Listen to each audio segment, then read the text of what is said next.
और ये खबर हम आप तक मुल्तान से पहुंचाएंगे कि मुल्तान में कौमी असम्बली के हल्का यानी 148 पर ज़िमनी इंतखाब के हवाले से जो इत्तलात आ रही हैं वो यही कहा जा रहा है कि पाकिस्तान पीपल्स पार्टी के अली कासिम गिलानी ने ये मैदान अपने नाम कर लिया है। इस पर हम बात करेंगे डॉन न्यूज़ के रिपोर्टर तासर सुबहानी से। तासर, बताइएगा आप कितने वोट्स की लीड इनको हासिल है और हतमी तौर पर रिजल्ट्स कब अनाउंस किए जाएंगे?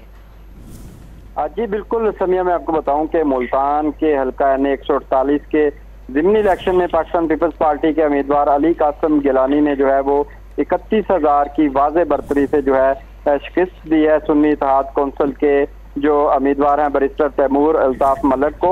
मैं आपको बताऊं कि 275 पोलिंग स्टेशन के गैर हतमी गैर सरकारी नताइज के मुताबिक जो है अली कासिम गिलानी ने 83,250 वोट हासिल किए हैं, जबकि सुन्नी इत्तेहाद कौंसिल के बैरिस्टर तैमूर मलिक ने 51,572 वोट हासिल किए हैं। इस तरह से जो है वो 31,000 के करीब जो है वो बरतरी लीड हासिल किया है। यहाँ पर मैं आपको बताऊं कि जैसे ही जालों तक ये खबर पहुंची है तो जालों की बड़ी तादाद इस वक्त गिलानी हाउस में मौजूद है और भरपूर जश्न मनाया जा रहा है, आतिशबाजी का मुजाहरा किया जा रहा है। जी बहुत शुक्रिया तासर, आप हमें अपडेट कर रहे थे।